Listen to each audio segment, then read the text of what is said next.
നമുക്കൊരു voice clip കേൾക്കാം.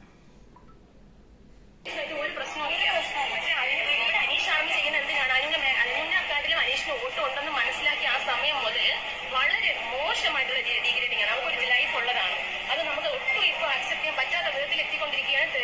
എല്ലാ എവിഡൻസ് നമ്മുടെ കയ്യിലുണ്ട്. ഒരിക്കൽ നമ്മുടെ അനുവിന്റെ എക്സ് ഞാനും ചേച്ചിയെ കൈകാര്യം ചെയ്തത്, അതിനകത്ത് നമ്മൾ സ്റ്റോർ ചെയ്തു. അതായത് ഈ പേജുകളെല്ലാം കൂടെ വെച്ച് ഇടയ്ക്ക് 2 ദിവസം മുന്നേ നോക്കിയാൽ അറിയാം, നമ്മൾ ഈ പേജുകളെല്ലാം വെച്ചിട്ട് ഒരു സ്റ്റോർ ഇട്ടിട്ടുണ്ട്. ഇനി ഇത് നമ്മളിതിനെതിരെ പ്രതികരിക്കും, ഉറപ്പാണ്. ഇനി പറ്റില്ല, നമുക്കൊരു ലൈഫ് ഉണ്ട്, അത് ശരിയാണ്. എല്ലാവർക്കും ബിഗ് ബോസ് കഴിഞ്ഞാലും ലൈഫ് ഉണ്ട്. അത് ഓർക്കാതെ എന്താ പറയാ, എല്ലിൻ്റെ ഇടയിൽ കുത്തിയിട്ട് പരാക്രമം കാണിക്കുന്ന കുറച്ച് ആൾക്കാർ. ഹായ്, ഹലോ, നമസ്കാരം guys, welcome to chai talk this vibe good. So അനുവിന്റെ ഫാമിലി കയറി. ബിഫോർ ദാറ്റ് ഞാൻ അത് കഴിഞ്ഞിട്ട് എനിക്ക് തോന്നുന്നു എയർപോർട്ടിൽ വന്നതിന് ശേഷമുള്ള അനുവിന്റെ ഫാമിലിയുടെ ആക്ഷനെയാണ് ഞാനിവിടെ റിയാക്ട് ചെയ്യുന്നത്. തികച്ചും സീസൺ 6 വരെ പല കണ്ടസ്റ്റൻസും ഫേസ് ചെയ്തിട്ടുള്ള ഒരു സിറ്റുവേഷൻ ആണ് ഇതിവിടെ പറഞ്ഞിട്ട് വലിയ കാര്യമൊന്നുമില്ല. അനുവിന്റെ ചേച്ചിയോടും ഫാമിലിയോടും എനിക്ക് അത് തന്നെയാണ് പറയാനുള്ളത്. ഇതാണ് social media. And after Bigg Boss cyber bullying face ചെയ്ത ആളുകളുടെ കണക്ക് ചെറുതൊന്നുമല്ല. only thing what we can do is നമുക്ക് കേസ് കൊടുക്കാം. കേസ് കൊടുത്താലും അത് എത്രത്തോളം ടേക്കപ്പ് ആവും എന്നറിയില്ല. പക്ഷെ സോഷ്യൽ മീഡിയയിൽ വീഡിയോസ് ചെയ്യുന്നവർ, അല്ലെങ്കിൽ കമന്റ് ഇടുന്നവർ, അല്ലെങ്കിൽ അറിയാത്ത കാര്യത്തെ പറ്റി വ്യാജാലം സംസാരിക്കുന്നവർക്കൊന്നും ആരെ പറ്റിയിട്ടാണോ സംസാരിക്കുന്നത് അവരുടെ ലൈഫിനെയോ മറ്റേനെയും പറ്റിയിട്ട് ഒന്നിനും ചിന്തയില്ല. പിന്നെ ചെയ്യാൻ പറ്റുന്ന 2 കാര്യങ്ങൾ എന്താണെന്ന് വെച്ചാൽ, ഒന്ന് കേസ് കൊടുക്കുക എന്നുള്ളതാണ്. അതിനേക്കാൾ ബെറ്റർ അഡ്രസ്സും കാര്യങ്ങളും എടുത്തിട്ട് വീട്ടിൽ പോയി നേരിട്ട് സംസാരിക്കുക എന്നുള്ളതാണ്. പക്ഷെ ഇതൊക്കെ എത്രത്തോളം പ്രാക്ടിക്കൽ ആവും? ഒട്ടും പ്രാക്ടിക്കൽ ആവില്ല അല്ലെ. അപ്പൊ നോ അതർ ഓപ്ഷൻ. ലിറ്ററലി അത് ഇഗ്നോർ ചെയ്യാന്നുള്ളത് ഒന്നും ചെയ്യാൻ പറ്റില്ല. പക്ഷെ ഒരു ലെവല് കൂടി കഴിഞ്ഞിട്ടുണ്ടെങ്കിൽ അതനുസരിച്ചുള്ള കാര്യങ്ങൾ ടേക്കപ്പ് ചെയ്യാതെ പറ്റത്തില്ല.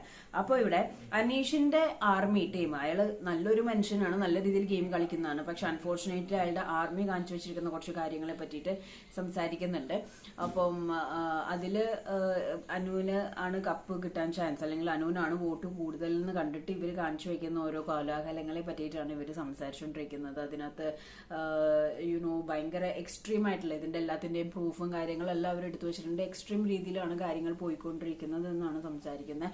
മോസ്റ്റ് ഓഫ് ദ ടൈം ഇവിടെ സംഭവിക്കുന്ന കാര്യങ്ങൾ PR വർക്ക്, അതേപോലെ കണ്ടസ്റ്റൻസിന്റെ ഉള്ളിലുള്ള army teams, fan base pages ഒക്കെ കാണിക്കുന്ന കോലാഹലങ്ങൾ വളരെ വളരെ ബ്രൂട്ടൽ ആൻഡ് വളരെ എന്താ പറയാ ഓക്വേർഡ് ആണ്.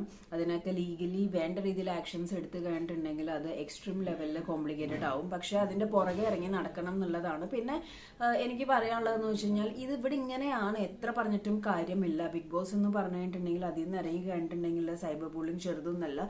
പിന്നെ ഏകൊരു സമാധാനം എന്ന് പറഞ്ഞാൽ നെക്സ്റ്റ് സീസൺ വന്ന്, അല്ലെങ്കിൽ ചിലപ്പോൾ 2 സീസൺ വരുന്ന വരെ ഈ സാധനം ഇങ്ങനെ ടേക്കപ്പ് ചെയ്ത് മുന്നോട്ട് പോകേണ്ടി വരും. ആ ഒരു സിറ്റുവേഷൻ നമുക്ക് ഏറെ മനസ്സിലാവും. പക്ഷെ അവരെ എത്ര കഷ്ടപ്പെട്ടിട്ടാണ്, അവരത്രയും ഹേർട്ട് ആയിട്ടാണ് അത് സംസാരിക്കുന്നത്.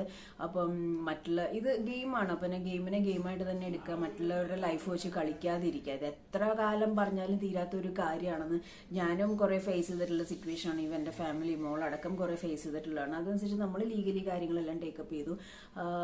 അതുള്ളൊരു ഓപ്ഷൻ, നോ അതർ ഓപ്ഷൻ.